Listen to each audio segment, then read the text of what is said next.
Hi, families, and welcome back to Family OS. Today we'll be talking about annual goals.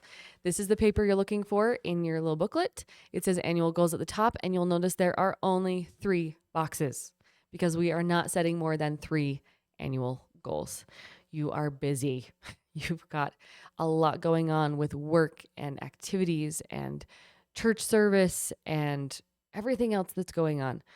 So we're not going to overwhelm ourselves. If you spread yourselves too thin, you will accomplish absolutely nothing. I know there are people out there that are going to want to say, I'm going to accomplish everything at once. But you're not. You won't. You won't be successful. I can guarantee it. So, what you're going to do is you're going to gather all your thoughts, all your pages from your 1031, from your yearly evaluation, your stop, start, and continue, and from your family evaluation. All of those things are going to be floating around in your head as you are thinking about your family goals. Now, your list of things that you want to accomplish and that you feel like you need to accomplish is going to be very long. That's okay. It's supposed to be. There are lots of ways that you can improve as a family. You're not going to do it all at once. You're going to do it in baby steps because if you don't, it's going to be a flash in the pan. You're going to do it once and then you're going to think it's done and it's not going to be long lasting or habit forming. If you want to make lasting progress, it has to be done slowly and over time, and you have to develop the healthy habits that are going to get you there. So, if you're doing this for the first time, I suggest you only do one. If you're doing this for the second time, for the second quarter, and you did really well with your first goal and you feel like you can handle 2, then do 2.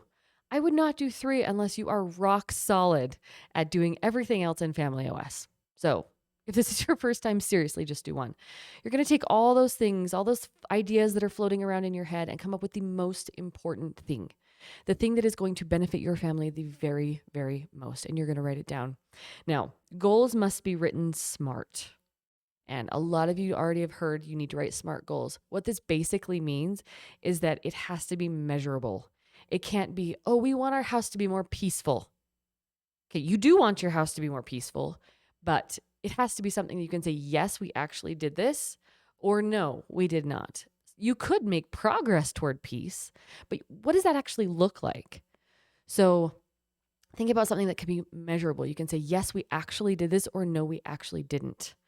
It could be we want to make sure that we do something 5 times out of 10. That's still a measurable goal, right? It's something that you can see. You can check yes or no.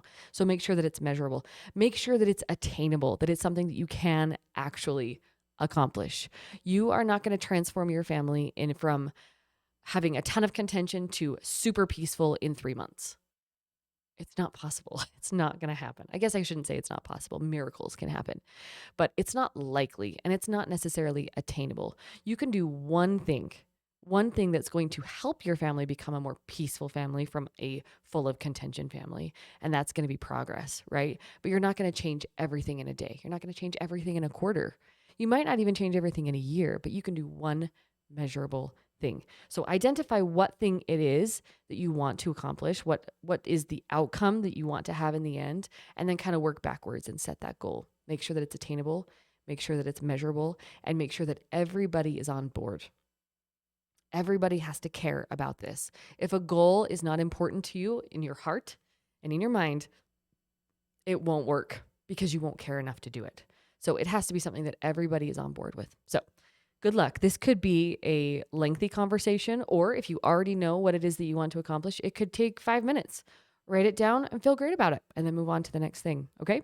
Or it could be a lengthy conversation. You might need to debate back and forth the pros and cons between what it is that you want to accomplish in this year. So make sure everyone's involved.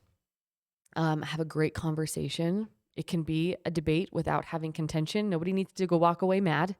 This can be something that you talk about peacefully, and good luck and enjoy the journey. And I'll see you next time.